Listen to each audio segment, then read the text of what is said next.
Good morning, everybody. How are you? We're having a little fiesta here of corn corn chips. uh, Someone told me if they eat a little bit of human food, they get to feel a little bit special sometimes. What do you think? So, I just found out something so distressing just a little while ago. And it just really brought back the whole. I always hear it called cloven hooves, so it's hard to remember the real names of the people. Was it Cloven Pritchard? The couple who wrote an article. They just wrote one article they were a Berkeley couple in Mother Jones or one of those magazines. And basically just had three sort of simple ways on how to destroy America. And one of, and this was like back in the 67 or something, some radical how to destroy America. And, it was like, in 3 easy steps. And one of them was open the borders. The second was put everyone on welfare. The third was to decriminalize criminals. And then suddenly you don't have a country anymore. Well, it looks like that nutty Berkeley Journal thing sure turned out right, didn't it? Whether I even tell you about the story or not. But the story is that they just found out that the Somalis, who are already getting a fortune, they get free everything in Minnesota and were given businesses. They basically run the the cab companies, and I'm not going to be down on them. I mean, if they're getting money, why should they say no, right? And I'm not thrilled with them as a culture in Minnesota, because they won't pick up the blind, because the blind have seeing eye dogs and they don't like dogs, so there's things like that, culturally, and they're not American. And yet they're getting a lot of money.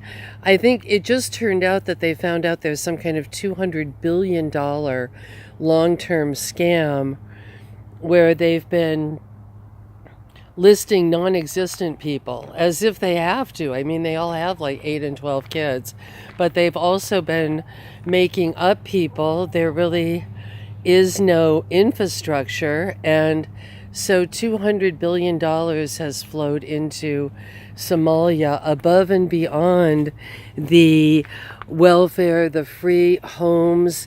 I even saw a free mansion. These big families are so big that in Minnesota, HUD has given them these beautiful, huge mansions because they have enough bedrooms for all the kids. They're not stuffing them in little teeny houses or really even apartments too much. A lot of them are just in splendor, really. There's one family that I saw their place, and it was just this magnificent palace from the 20s, the really grand era of grand homes. But now we have this $200 billion scam above that, of made up people that they made up who did not exist. And the money was flowing in to Somalia somehow because of this. And when I think of people I know or see who I don't know, it doesn't matter if I know them or not, people who are from here, I know people. I guess I'm saying I know them because I know, we know it's real. We all know people who've worked, contributed to the system, whose relatives and family did. People who, of course, we all know about the vets who fought in wars here, who actually put their lives on the line and are living in cardboard boxes.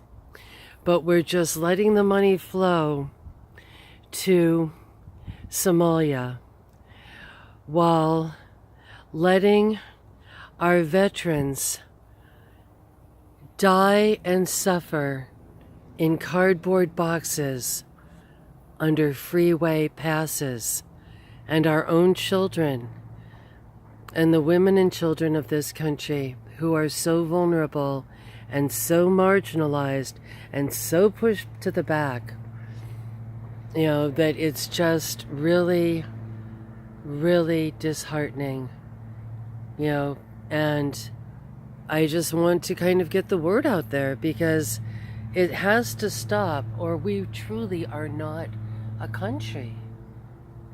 And so here's this before the state mows it down. I met a fabulous man last night who has this fabulous Tudor house and an amazing garden, and he said that the state had tried to mow his whole beautiful estate down to build some hideous buildings. So I want to interview him someday. I think it would be amazing. Very well spoken, with a little cap, very proper, very professional and dear. Professional, I don't mean professional just a lovely person. I don't know where that came from. I think I just meant proper. He was very proper, and he said that that the state just wants to eat up all the neighborhoods and just all the kind of homelessness and suffering they've caused. And I just thought, wow, there's someone, and he was actually fought it. He fought it and said that, that's what they're after. And he was kind of pointing out the different directions that they want to go in and build. And, he was quite, he was quite old, and he just said it's just been a nightmare over the years. And I thought, oh my God, he's seeing it too. He's seeing it too. That's wild. So yeah, I will try to go find him. Sorry, I don't mean to be continuing on like this, but it's always fun to see where Henny goes. She kind of has a secret garden kind of little world. This is the one who showed up. We had two that showed up, little runaways.